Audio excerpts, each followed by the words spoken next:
ran up a check, I might do it again. Enemies close, have me thinking they're friends. 10 toes down, I'll be free until the end. Crib outside the city, I don't feel safe in my hands. Took so many years, I'm just waiting for the wins. I'm in debt to no one but the one who took my sins. I do it for real, there's no reason to pretend. If I do it once, I do it again. Add it up, bankroll, euro, peso, add it up, I'm just doing me, everything is on me, oh you matter what, add it up, bankroll, euro, peso, add it up, I'm just doing me, everything is on me, oh you matter what, add it up, told her if it's all me, everything is on me, gon' back it up, matter what, told you I'ma do me, why you hating on me, it's not adding up. Do roll like a Mack truck, country heart, I might cop a farm and go act up. Lot of scars, I was cold hearted, now I'm back up. Keep it real, I do this once a month, I don't rap much. I just take the money and go stack up. What up, Marie? Hello, Julius. How you doing today, Miko? I am so excited. We are here. It's another Friday evening with Ink to Ink, or Incarceration to Incorporation. And as always, we definitely want to say a shout out to OAA. What that means, Marie? Offender Alumni Association, where we come to empower, encourage, and educate one another. Because we can't do it alone. OAA is a phenomenal organization. It started in Alabama and it is now in Savannah. It's been in Savannah for almost 2 years now, Miko? Yes, ma'am. We've been riding this thing and we've been doing wonderful as a team. And you know what we're talking about here now on Ink to Ink, Incarceration to Incorporation. This is a platform for us to provide a safe space for returning citizens, men and women who have come home from incarceration, be it 20 years ago or 20 days ago. And on this platform, we are all about changing the narrative. So often you hear people say that when we get out of prison, we are automatically going back, but that is not the case. We are successful, whether it's organizationally, educationally, relationally, occupationally, we are successful. What do you say about that, Marie? I say that we are. I say that the word recidivism does not take the GDC, Georgia Department of Correction, say that in 3 years that we would re-offend, but that is not the case. People come home and they're entrepreneurs. They have businesses. Julius Campbell is a good role model. He's been incarcerated for 26 years. He's been home now for 4 years, Miko? Yes, ma'am. Been home for 4 years now. He is a married man. He is an evangelist. He's a preacher. He's a speaker. He has a TED Talk. He is a deep. What you are with the deep program, Julius? I'm a life navigator. He is a life navigator. So the word recidivism.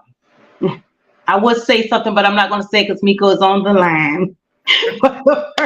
The word recidivism is something that we are really not trying to do. Exactly. And I love that, and that's what we are going to talk about tonight. We simply want to share positive news, productive news, stories, and testimony. Yes, that's right. A man of faith. I call it what it is. Testimonies of success. And one of the primary things that we want to talk about tonight is hope. And what does hope stand for, Marie? Holding on to purpose eternally. Exactly. Holding on to purpose eternally. And before we even start, Marie, let me just give a shout out. Matter of fact, you go ahead, give a shout out to our two partners. Yes, I would like to give a shout out to the man who made it possible for us to have this safe space, Mr. Julius Hall. I really, really appreciate you. The one who says that a debt paid is no longer a debt. The brainchild, Mr. AB, who is holding it down. Recidivism, you said recidivism, he has 3 businesses. He has 2 stores and 1 lawn care business in North Carolina. So that is something that we're really not trying to do. I just want to give a shout out to you, AB, for being the brainchild of Incarceration to Incorporate. So take it back, Mr. Campbell. And you know, I'm so glad that we have these platforms. They provided the platform for us to tell our stories, and we now have the opportunity to provide the same platform to other returning citizens. Why? Because stories matter. Whatever your story, a positive story, it matters. I don't know what you've been through. You may hear Marie's story or my story, but our stories matter. And why do they matter? They matter because when you hear about how Marie was able to do successfully as a mother and as a leader and as a mentor, and then also you hear how I'm able to do these very same things, then that encourages you. No, not only encourages you, it empowers you to be able to make it yourself. So many people think that I cannot do it, but that's why we are here tonight. We want to drive that point home that you too can make it, that you too are successful, that your story does matter. Do not give up hope. You know, Marie, I'm reminded when I was incarcerated that I began to take a gauge, if you will, of the pulse of the, I guess I would say the atmosphere of prison. And I recognized that in those latter 10 years that I did of the 26, I realized that so many men had begun to lose hope. So many men had begun to lose hope. Why were they losing hope? Well, those that had those long sentences, they didn't see any way out. Policies and laws began to push for them to stay in. Society followed the false narrative that we are these animals and that they need to keep us locked up. And so every time men came up for parole, they were denied. And that denial continued to suppress or to pull out that hope, to stomp it out, if you will. And so you can recognize when hope was lessened or people begin to lose hope, violence escalated. Depression came on the scene.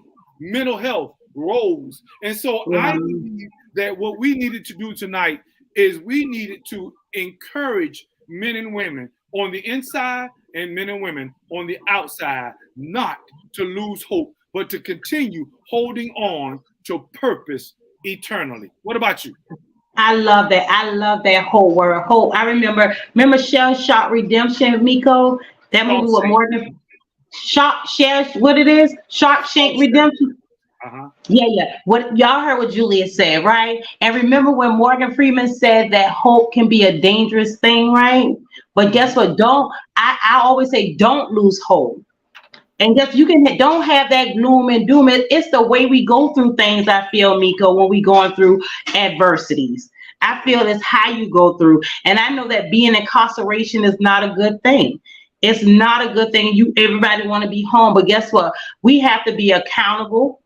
Can I say that, Miko? I would be accountable and be accountable for things. And there's so many things, like Miko said, when he said, stop preparing yourself to come home. While you're in prison, take up different classes. Do whatever it is that you have to do. So when you come on the outside of the walls, you can start preparing yourself to set yourself up for a job, do whatever it is that you have to do. Because guess what? I look, my cousin say, Riri, she said, you so hard on yourself. She said, guess what? 5 years ago, no, it was like, I started driving like 7 years ago. You know, I got my license and I learned how to drive, and I don't have to call no cab and I don't have to ask nobody to take me nowhere. Now that's a lot of hope, because I'm depending on people or something else. But I'm just saying, guess what? Just do what it is that you have to do for you. It's good. I told Julius today that I talked to a man. He worked for the feds, and he don't feel that people that's incarceration should get a chance, because he said that he have seen people who have did time and got out and reoffend. But guess what I told him? You can't take and say that because that person did that I would do the same thing. You cannot do that. Everybody's story is not the same. Everybody's story. I agree 100%. And as we were talking about that, what we all need to do is to ask ourselves the question, what did I do that I need to be forgiven for. We often forget about that. What's up, Mike? Mike Kelly say he loved what we do, and I appreciate you for being on. But that's what people forget to ask that question. What have I done in my past that I wanted forgiveness for, that I needed a second chance for? And we are speaking primarily of those that are consistent in their character. People do change. And all yes, you have to do is listen to the stories that we bring on every Friday to know, yes, people are changing. But so often we are glued to those negative narratives. Let me say that again. So often we are glued to or bombarded by those negative narratives. But that's why Marie and I, Julius and AB, we are all here to constantly bring before you those positive stories of success. What up, Marie? You know what? Guess what? I know Dina, the judge gave her how many years? He said 104. How many years, Miko? It was over 100, yes. How can you even say you give somebody 100 years? But if you take and you meet Dina people, you talking about somebody, hope, that's her. Holding on to purpose eternally, and she is a firecracker, y'all. I'm talking about she hit the ground running, and she is OAA Alabama. But she's going to be on the show. She's been on the show twice, and she's going to be on the show some more to take. And we're going to introduce ladies to you all that are doing things positive and holding on to hope. It's a woman who just got out of prison, Miko. She told me last night, from doing 19 years. Wow. 19 years. So, you have to unlearn and relearn again from coming home from doing 19 years. Because so, Miko, how was it for you when you were 26 years, they feel like you institutionalized, right? They feel like you there from doing 26 years. So when I met you, your mindset was not that way. So how do you feel, after being home from doing 26 years, what was your first thought when you was free? What was your first thought? Second chance. Yeah. That was my first thought. Second chance, and to use it the best way that I can. And if I can just regress for just a moment, I want to go back. We're talking to two sets of people. We're talking to those of our brothers and sisters that are still behind the wall. And then we're also talking to our brothers and sisters that have gotten out and they are moving ahead. Let me start back from my brothers and sisters that are behind the wall. When I say second chance, I thought about representation. I wanted to come out and show the world, if you will, that many of us are looking for that second chance, for that opportunity to show that we have been rehabilitated, if you will. We have been transformed. That's the word that I love more. We have been transformed, as the Bible says, by the renewing of our minds. And now we want an opportunity to show that transformation. And so when I came home, I said, okay, I know that I cannot do this alone. First of all, you got to have resources. And I recognize that there were not readily available to us resources. We heard about those resources, but we did not see them and we couldn't put our hands on them. And so I said, you know what? We need somebody to connect these dots, if you will. And so, but again, digressing for a moment, while I was in prison, you said it, Marie, I didn't just sit and twiddle my thumbs until they say, all right, you can go. No, and there are many other men and women that are not sitting and twiddling their thumbs. They are actually progressively preparing themselves. That's a term that I coined while I was there. Progressively preparing yourself. What does that mean? Well, if I kept holding on to purpose eternally, I say, I know when I come home, I needed to be prepared. So, for example, if I wanted to be a chef, I tried to find a job in the kitchen that I can start utilizing my skills and experience. Or if I wanted to be in clergy or counseling, I try to get a job in those areas that would help me to get experience and also to prepare myself to be the best counselor or clergy member that I can be. There are those that are inside the GCI, that's the garment factory, where they make clothes or boots or what have you. And they're in there so that they can do what they can to have experience working in warehousing and on and on and on. So I began to progressively prepare myself to be the best person that I can be. And one of the things that I did was I got involved in a program called Toastmasters, or another word may be speechcraft. But what we did in Toastmasters is a derivative of TED Talks.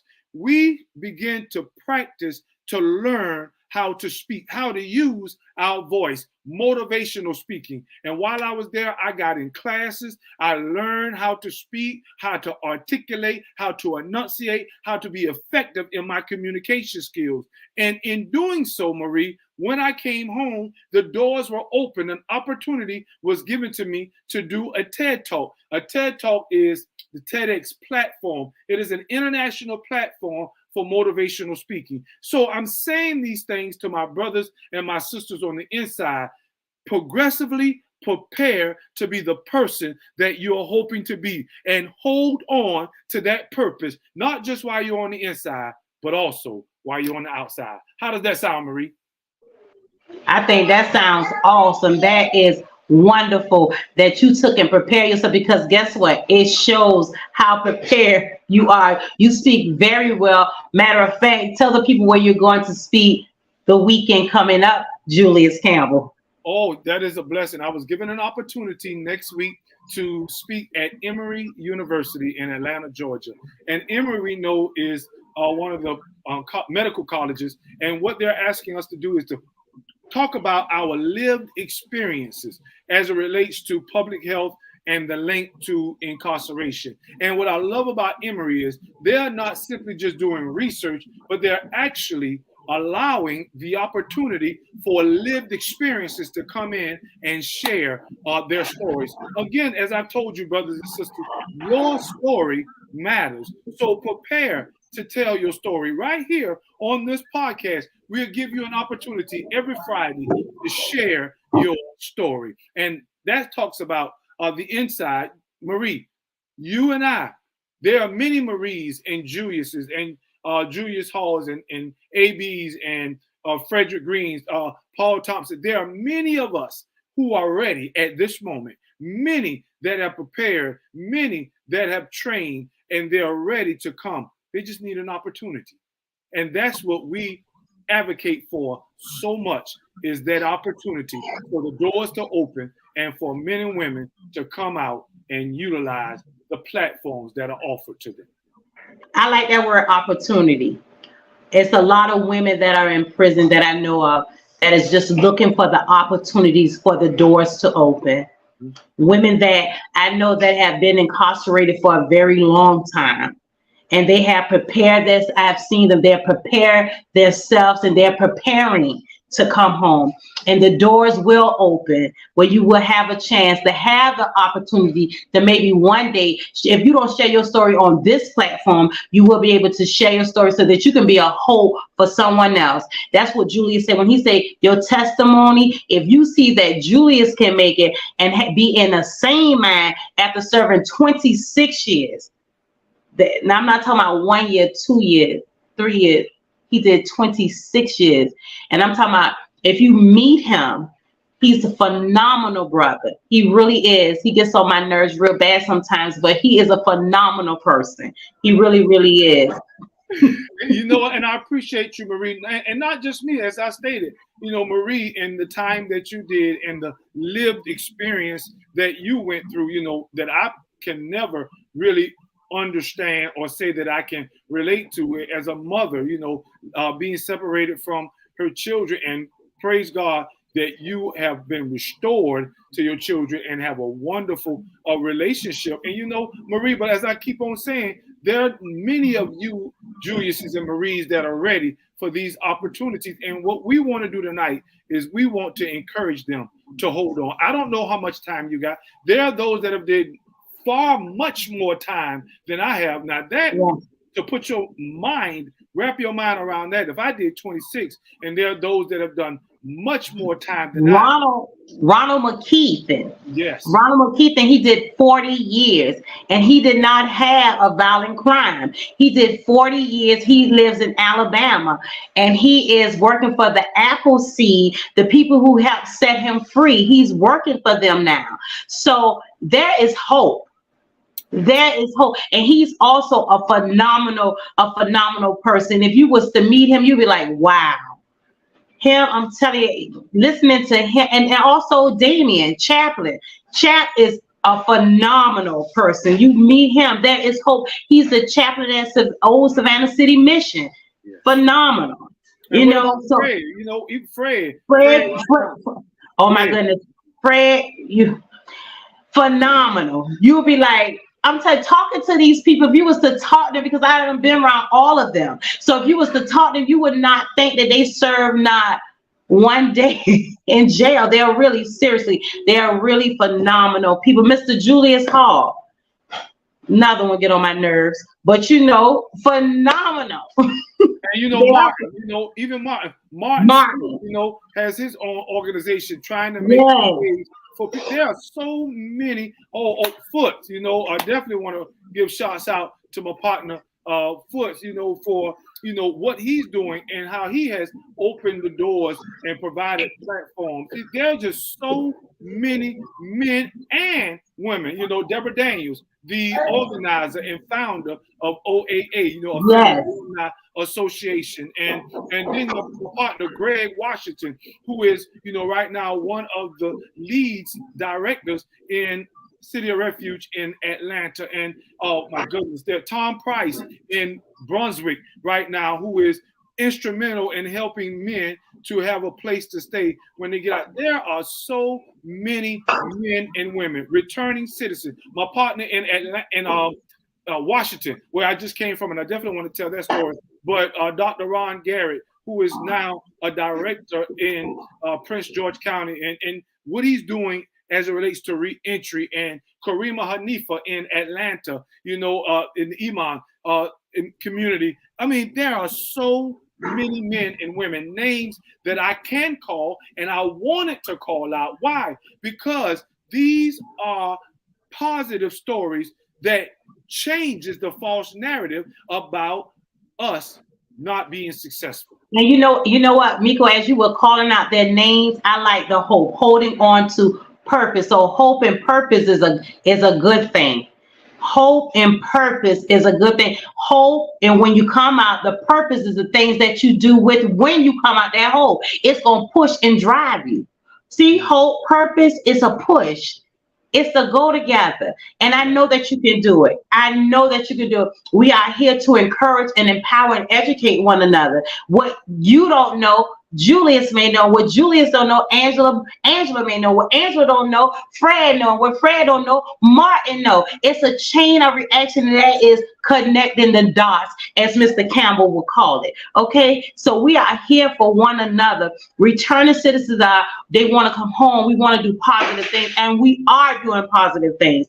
We are helping with resources, things that you can know about. We're OAA Savannah.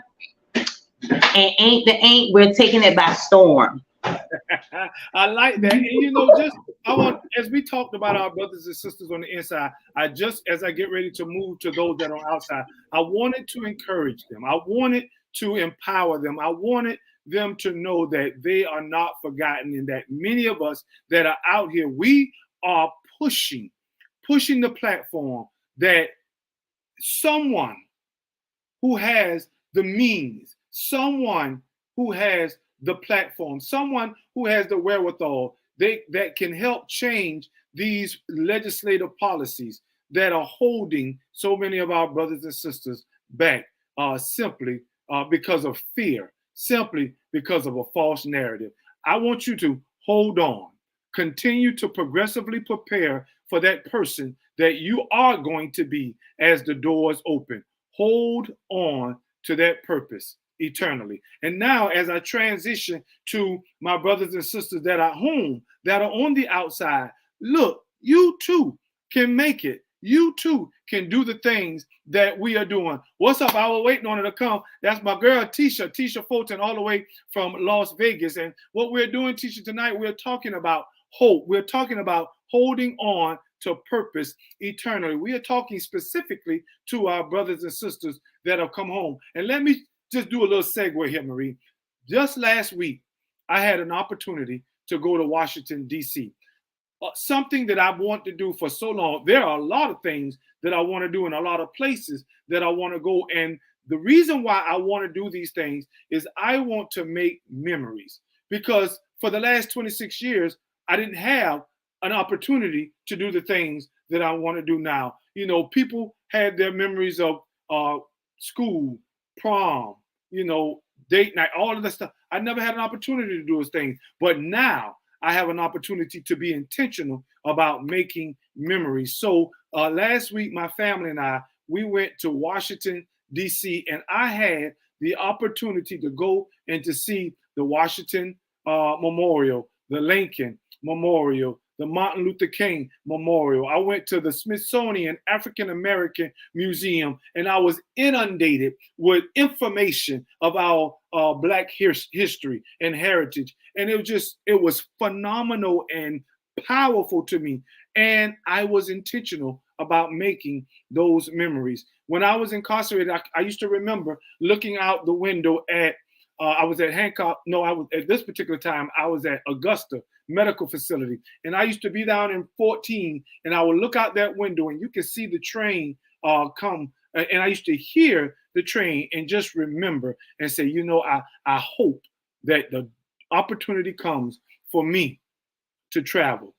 And when I went to the Capitol, and I was right there at those bars, matter of fact, I'm gonna put it on Facebook, and I was looking through those bars at the Capitol, and I remember my brother actually said it. He said from Hancock State Prison to Washington, D.C., the Capitol. And that was metaphoric, if you will, because I had come from one place to another, and I was able to see that hope come to fruition. Brothers and sisters, that's what I want you to do. I want you to hold on to purpose so that you can see that hope come to fruition. I don't know if it's a job that you're training for. I don't know if it's your education. You're trying to get that bachelor, that associate, that master's, that doctorate even. I don't know if it's an organization, a 501c3 that you're trying to build up. I don't know if it's a business. It could be a business venture that you're into, whatever it may be. I want you to hold on to that purpose, for you can see that purpose come to fruition. So I had an opportunity to do just that. Marie? I love that. I remember the first time I took my first flight to Vegas. Oh my God, 4 hours. 4.5 hours. It's an experience, especially if you never flew before. So my first flight to Vegas, I have been to all parts of Florida. It's good to just get out and just to be, to take a deep breath and just be who you're supposed to be, a human being. It feels very good, you know. And an opportunity presents itself, travel the world. Migo, I want to go to Dubai, but I know the rules, the laws over Dubai. That's a long flight. I don't want to be in the air that long, but I want to go to Dubai. And so it's so good to go from Washington, from Hancock to Washington. That's a blessing. So one day, I know, brothers and sisters, let's do it. Live life. Live life, because life is for the live life and enjoy it. Don't just as they are living life, remember, don't forget the past. Now I have to be careful because not everybody has the mindset that I have, Marie. I don't want to forget my past. I don't glorify my past in no sense of the matter. No. I hurt people. And that's something that I'm so grateful that they have forgiven me. And so, but I don't want to forget my past, because what it does is it helps me to remember my brothers and my sisters and look back and pull them along with me. And so that's why when we live in life, don't forget that just like someone provided a platform for you, also provide a platform for the next person. I think that's that reaching back. That's that reaching back and pulling up. And that's just something that we have to do. Do not, I like that. It's not that you're trying to hold on to it. Go ahead, Marie. See, that's the thing about having children. I have children, I have grandbabies. So excuse me, audience, my grandbaby. But it's just a thing of holding, reaching back. And I think that when Julius said that he don't want to forget, it's not being like he said, it's not that he want to glorify his past, and it's neither do I. I don't want to glorify my past, but I remember too. So the things that I won't do anymore. I won't do those things no more, because Miko, I never forget the first time when I came home and I had needed some money, and I said, boy, I know what I could do. And then I remember walking down that walkway. I said, that's something that I'm not going to do.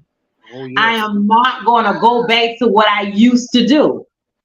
So sometimes remembering, not saying boasting about it, but it helps you. It helps you so you won't go back to what you used to be. And it causes you to live life purposefully. That's it. To be intentional. That's it. Purposely. Exactly. And, I remember when I came home, Marie, and I said, I want to help people. I wanted to do that. And so as a result, you and I, we got together, and we have been intentional ever since that day in connecting dots. And I don't think what I'm getting ready to say is boasting. I think what I'm getting ready to say is encouraging. That's right. What is that I'm getting ready to say? We have had an opportunity to be a help to single parents. We have had an opportunity to be a help to system impacted youth. We have had an opportunity to be a help to system impacted adults. And also, we've also had an opportunity to change the perspective and perception of our community. You agree? Yeah. You remember, Miko, when those people, the two gentlemen, they came down from Atlanta because they wanted to, being an OAA, Offender Alumni Association, being inside of this organization, you learn a lot. And I like the fact that those men want to take the time to come down to see how probation, fines, and fees, how it affects you. It hinders returning citizens, because if you don't pay your fines and your fees, that can get you back incarcerated. So they want to take and make a difference, like Miko said, about changing policy. And then Julius, we had, what's the man name we had on, who is, he strategically, he writes out the probation, the way right. So it's not that we're not trying. We really try for you all to get to try to get policy change, to do the thing that it is to help those that are incarcerated and those that come home, because we know that, guess what, for Julius, it may have been easy when he got home. He had support a family, he had a job, you understand, it was easy for him. But on the other hand, for me, it was not that easy for me to get a job, you understand. So we it's a tug of war, but we are pulling together. That's where the empowerment comes in. We are pulling together. So guess what, teach one, reach one, we're gonna learn from each other, but it's gonna be possible. I like that word, together, because you know what we did, as you call each of those names and a host of others that we have worked with. Matter of fact, from 100 Black Men. Yes. I have Brad. Opportunity to work with Brad. Having an opportunity to work with WAN's Organization of Safety and Neighborhood Engagement. George John Bush and Isaac Felton and Miss Lott. Having an opportunity to work with TIP, Talented Individuals with Power. Angela. That's right. Having an opportunity to work with Youth Intercept Program, Tree, Marlon Knight and Sylvia Spalding, and Miss Kathy, have an opportunity to work with multiple people. And what we've been doing, you know what, Marie, is we have been making sure that we kill that silo mentality. That's right. That we're going to do it by ourselves and not worry about other people. OAA Savannah, along with OAA period, but OAA Savannah has been intentional about working with as many organizations as we can. Why? Because if we don't, people will have a tendency of falling through the cracks, and we don't want anyone to fall through the cracks. I totally agree with that, Julius. You know what I like? What we talked about, I think this was last week. Oh no, it was 2 weeks ago. We talked about grass top and grassroots organizations. You understand? And a grass top, they have to learn about the grassroots organization so we can help pull. That's still that pulling, that purpose, pulling and helping one another. Because who it's about? It's about the people. Right. It's about the people, so that nobody, like you said, Miko, nobody fall in the cracks. Nobody get left behind. Exactly. Because yes, so I'm totally in agreement with that, and I just want you all to be I want you to be encouraged. It's, you know, I'm not saying this now. I can't speak for a man. I'm only speaking for a woman, because I've heard many women it's women that are incarcerated whose children are in foster care, and when they come home, they say, one girl she said, Maria, I'm up for parole and I'm going to get my kids back. And I said, well, this is what you do, because I went through defects. I went through going through with defects. And so I told her, I said, this is what you do and this is how you act. And I remember she wrote me, she said, Maria, I got my children back. So, you know, it's not easy. And I'm not saying it's not hard for a man. It's not easy for a mother. You know, when we're so nurturing, and then some mothers leave their children when they're very small. And so I just want to encourage you, women that are in the inside, that there is hope. There is hope, and in time, things will be all right. In time, things will be all right. And for those mothers that have came home and have to go through anything like that, it still is going to be all right. You just be encouraged. You press on. Do never, ever give up. Even when it gets to that.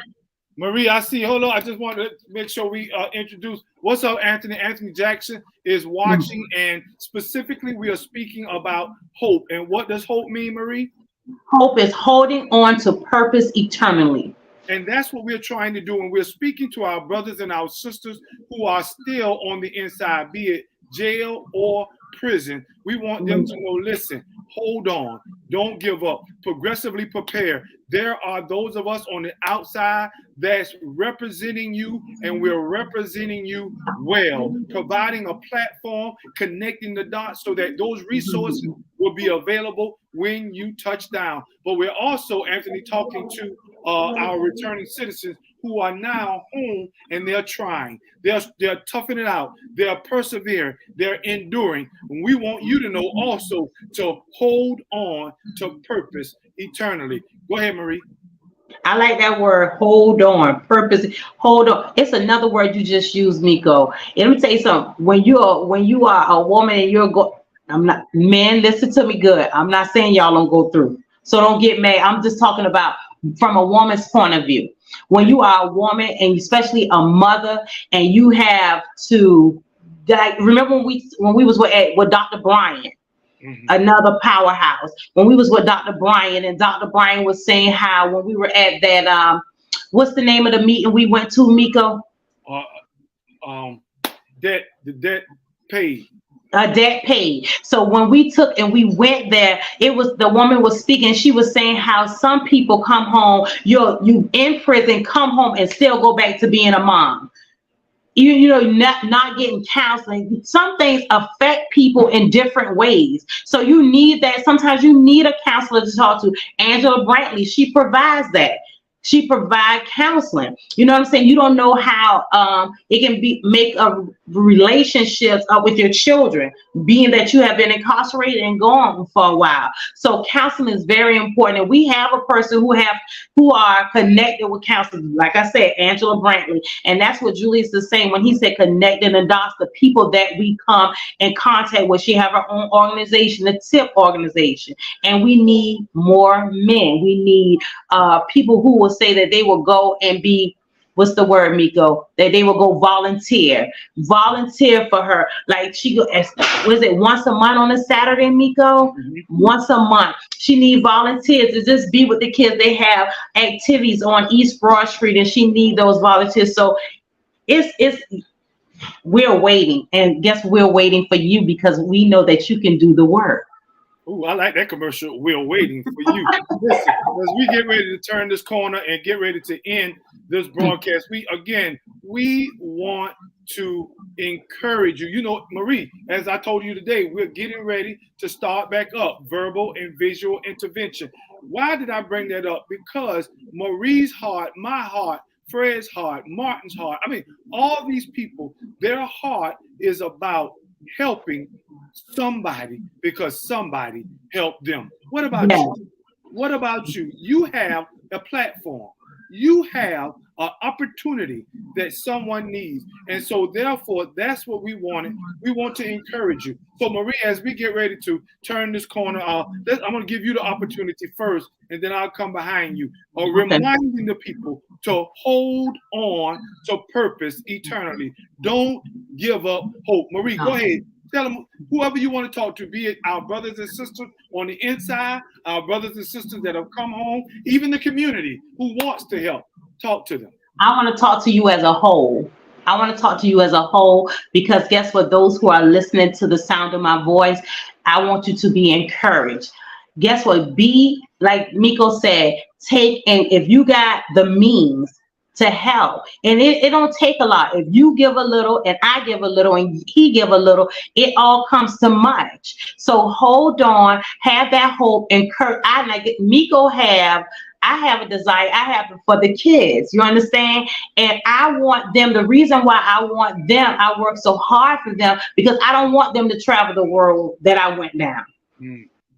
I don't want them to go down that road. So the hope is for them to hear my story or to hear Julia's story, or Fred's story, or Paul's story, and say, no, you know what? I don't have to take and experience it to know that I don't want that in life. I can hear their story and they can encourage me not to do those things. So just hold on, encourage someone along the way, and do whatever it is that you can to just help. You got to be a help in this life. Help, because you're much needed. Oh, thank you. And listen, for me, you know, I'm gonna go on a little journey for a moment, but I simply want to encourage you as well. Those of us that are on the inside, brothers, don't give up. Hold on to your hope. Don't let the time, don't let the culture, don't let the policies, don't let your environment, don't let circumstances and situations, don't let them rob you of your hope. You can make it. Hold on to that purpose. You already know what you're going to be, what you want to do. Continue to progressively prepare to be that person that you want to be and that you even see yourself being, and the door will open. But also, those that are on the outside, I want you to remember something. Somebody helped you. Don't you forget. Somebody helped you. Help somebody else. Whether it's to connect the dot, whether it's to provide a platform, whether it's to speak a word, whatever you feel that you can do at that moment, do it. Because that's what we are here for. We are not to forget about our brothers and sisters on the inside. We are to represent them well so that when they come, others will welcome them. Because as Marie stated, we want to provide an opportunity for people to have a smooth transition into society, not a difficult one. And so therefore, that's what we want to talk to you about today.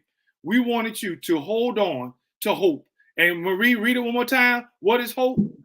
Hope is holding on to purpose eternally.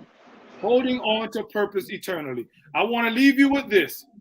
I say it often. I might have started out wrong, but look at us now. We are finishing strong. Yes. You can finish strong. Thank you. We'll see you again next week on another edition of Ain't to Ain't. See you later. Good night. Good night, Miko.